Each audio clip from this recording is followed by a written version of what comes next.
Becky here with Bountifully Blessed.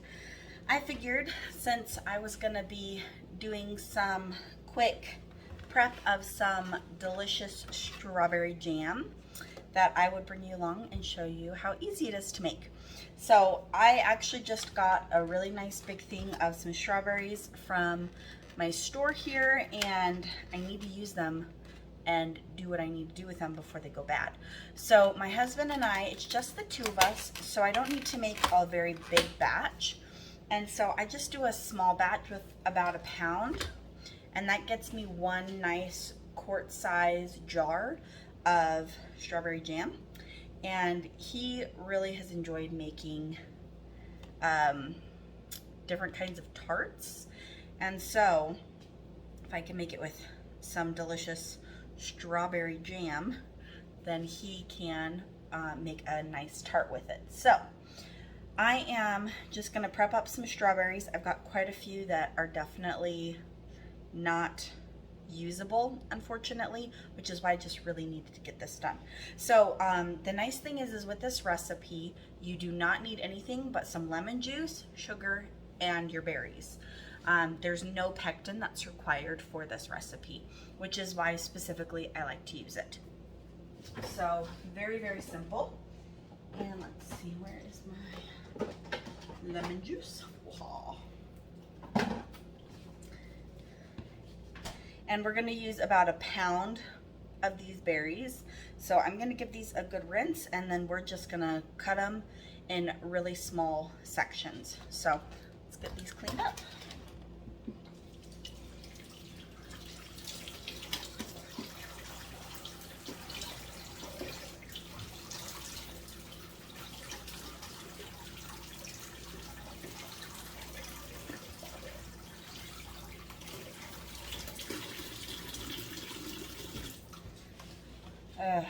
I hope that not too many of these are going to be wasted. So I'm just going to go through and check which ones can be used. I have quite a few that are moldy, so I definitely need to make sure that I get those out of the way. So we're just going to, yeah, see? Icky. Usually before they get that way and they're like super like bright red, oh, those berries, man, are so delicious to eat. When they are just bright red, you can tell that they're not bad yet, but they will be very, very soon if you don't use them. So thankfully, it looks like these are actually a lot better off. There's quite a few that are very, very ripe. Whew. That one is like really, really mushy. So those would be ones that I would honestly usually eat. Because they're so extra sweet. They're so delicious. So I'm excited because I got these on a good deal at my store. I actually usually do a lot of different kinds of strawberries. Well, berries in general. I love raspberries and strawberries, but I use them for different purposes in my smoothies. So I usually just make up a big batch of them, and then I can freeze them and put them in smoothies, which is really nice. So we're gonna get these all prepped up. So what I'm gonna do is I'm actually going to cut these up. I've got a bowl here, and I've got a nice weight here, since obviously I did have to throw away quite a bit of, well, not nearly as many as I thought I was going to.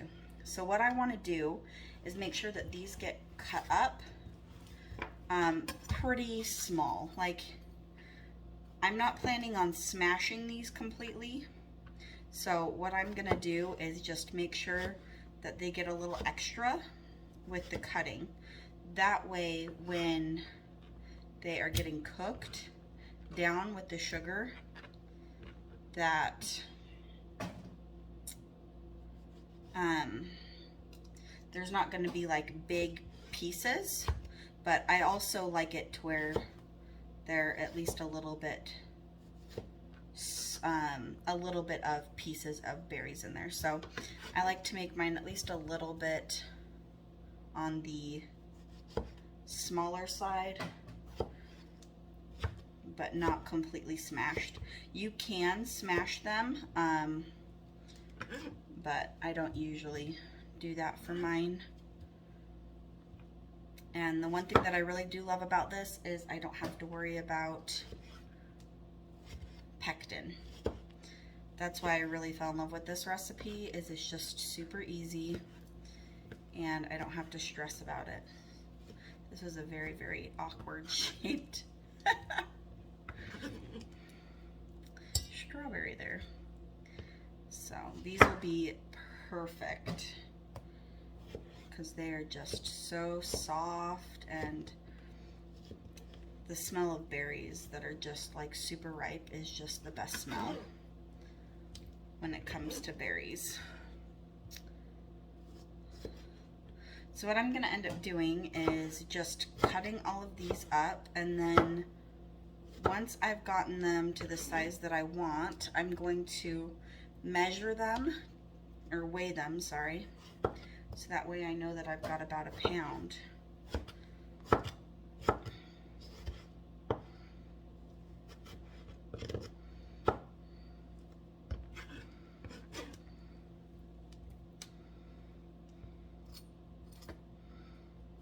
Actually, what I should have done first is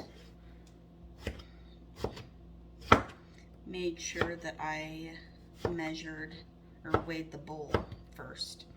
So I've got this great little food measure. I keep saying that's a scale, and so when you turn it on, you want to make sure that it's going to be accurate. So what I should actually do before I forget,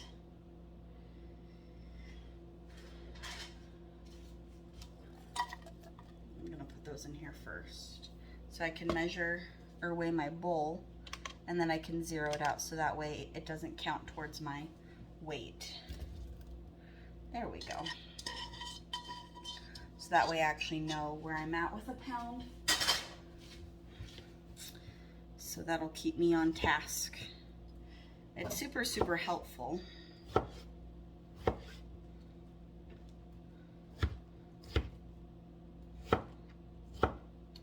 That way I know here, I'm already at 8 ounces.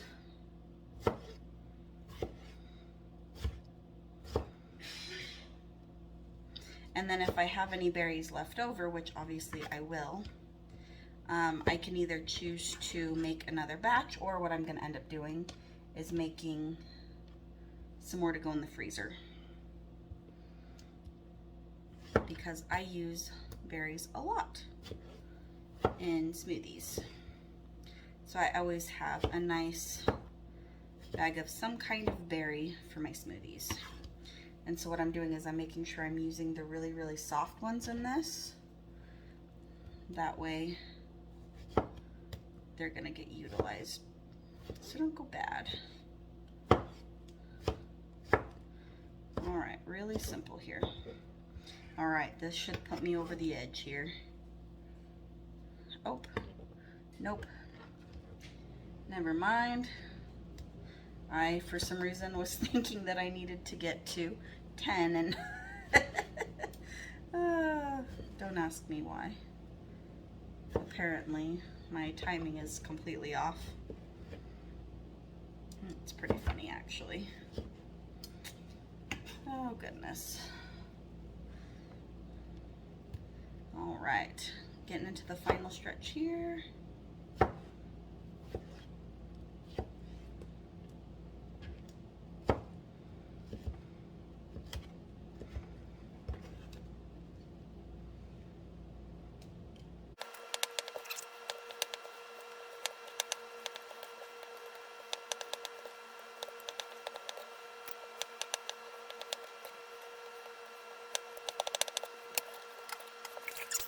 Gonna bring our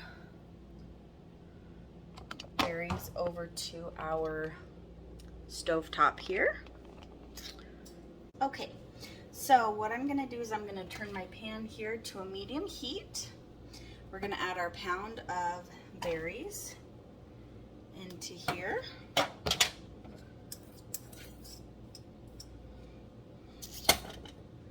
We're going to add 1.5 cups of sugar.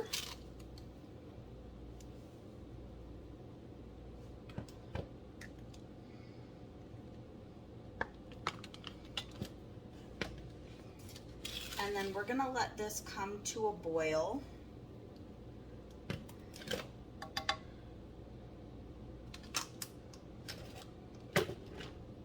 Once it comes to a boil, I'm gonna add roughly about 2 tablespoons of lemon juice, give or take a little bit. And we're just gonna make sure that this does not burn. So let's give it a good mix.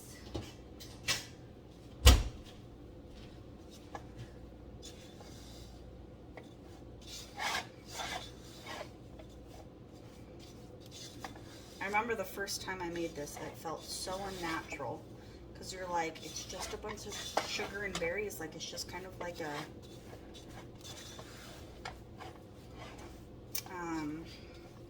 I don't know, like you feel like you should make a, like add liquid to it or something, you know? But you don't need to add liquid to this. That's kind of the beauty of making things like this, is once you get it really, really good mixed up with the sugar, it's going to start to break down and it's going to be magical.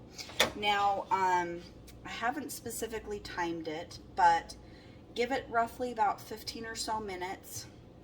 You're gonna have it on the medium heat until it comes to a nice boil. Then you're gonna add your lemon juice. And then once you've done that, we're just gonna keep stirring it, and it's going to have a very specific texture change that'll happen. So it's really, really neat to watch, and it's really quick and simple. So it's already starting to kind of look more jammy, we'll say. So I'll bring you back once it starts to boil, and we'll really be able to see exactly what's going on. All right, friends, we're back, and as you can see, we are boiling. So I'm gonna turn the temperature down quite a bit, and we're gonna add our lemon juice, about 2 tablespoons or so.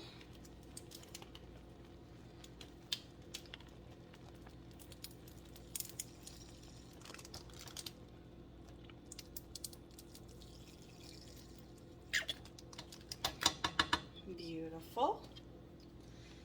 And now we're just gonna kind of let this do its thing for as long as it takes. You'll notice the texture will change quite dramatically. It'll go from like a, I don't even know how to describe it. It will go from less liquidy to like a lot thicker pretty quickly. So if you're gonna be at the stovetop watching it, you definitely want to make sure that it doesn't burn. So since I put my lemon juice in there, I actually turned it a little bit back up, not quite on medium, but I've got it at about a 4 instead of a 5, and I'm just gonna make sure that I'm giving this a lot of attention, that way it doesn't burn. And it's really quite fabulous watching it change. So it'll go from all of this like super liquidy, just this super yummy smelling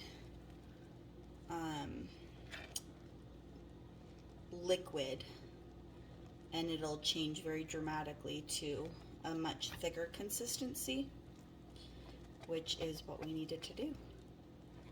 It's just very fascinating. It doesn't take long at all. I'd say I'd probably give it, for this small of a batch, probably like 10 to 15 minutes. Obviously it's going to depend on the type of stove you have, the heat you have it on, but it's one of those things you want to make sure that you stay and watch, because it will burn if you don't. So I highly recommend something like this, a nice spatula that you can just make sure you're scraping the bottom. And it's really that simple. Once this solidifies, we'll let it cool just a little bit, and then we'll put it in our jars, and then it's ready to eat. So put it on your favorite bread, make a tart with it, like what my husband really likes to do with them. It's really great to put on top of ice cream. You can really do anything you want, and keep it in your fridge for about 2 weeks or so. As long as it lasts that long. It's so delicious, you know, if you really like this kind of jam, like, take advantage of it. So we're just gonna keep watching it and let this thing continue to thicken, and we will can it. It smells like candy. So good. Alright, we'll be back. Alright friends, we're just finishing up here. As you can see, the coloring has gotten really deep and the texture has gotten much thicker. Now, you can obviously judge its doneness according to the temperature that you want it to reach. I honestly just kind of go by feeling and looks. But if you do have a thermometer to be able to test the temperature, you can certainly do that. I tend to just kind of go off of what it's supposed to look like and the texture of it when I go over it. You can see how much thicker it is. You can feel how much thicker it is. And it's reduced down a ton in comparison to when we started. And even the coloring went from a much lighter color. Even the bubbliness was more of like a whitish kind of color, and it's gone to like this really deep red with deep pink. And so I know it's done. So I just got that off the heat, and I'm just going to let this cool, and then I can transfer it into our jar. And once it's completely cooled, then we can actually stick it in the fridge. We are not going to do that otherwise. All right, so now I've got my jar here, and I've got my nice thickened strawberry jam here. Oh, so beautiful. And I'm gonna make sure that this cools before it goes in the fridge. It's gonna be 100% cooled down before it goes in the fridge. This is not going to go in there hot. So we're gonna scrape out all that goodness here on the bottom. Gotta get that. And so before I even screw on the lid, I'm gonna let this sit on the counter until it's completely cooled down, and then I can put it in the fridge. And voila, usable jam. It's gonna be absolutely delicious, as per always. So there it is. Isn't it beautiful? So we'll get that on the counter. It'll stay nice, and it'll get nice and solidified. And then once it's nice and cooled down, we'll pop that bad boy in the fridge, and we can use it on whatever we want. It's delicious. So I like to use it right when it's finished, when it's still nice and hot. Once it's all hard and jam consistency, and put that on some bread. Oh my goodness, it's so delicious. It's delicious when it's cold too, but there's something about it right when it comes out and it's nice and hot on some fresh homemade bread. It's a game changer. Anyways, I hope that you learned something from this. You don't have to make jam with pectin. It's actually quite simple to not have to do it with pectin, and delicious. Pectin has its place, obviously, but it's really nice to be able to make a lot of things without things that you don't necessarily always have handy. So I pray that you are bountifully blessed.